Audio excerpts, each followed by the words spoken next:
সকাল হলো, পূর্ব আকাশে ধীরে ধীরে সূর্য উঁকি দিচ্ছে।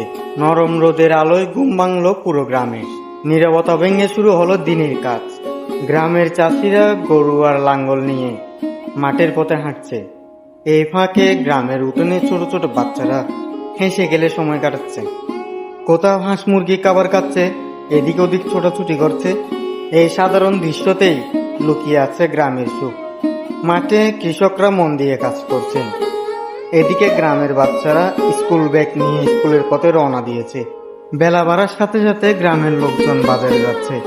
চায়ের দোকানে গ্রামের দুই বৃদ্ধ বসে চা খেতে খেতে গল্পে মেতে উঠেছে। বিকেল বেলায় দুই বন্ধু গাছের নিচে বসে গল্প করছে। আর সন্ধ্যা নামতেই দিনের কাজ শেষ করে কৃষকরা মাঠ থেকে ঘরে ফিরছে। এটাই আমাদের গ্রামের একদিন, সরল, সুন্দর আর ভালোবাসায় ভরা।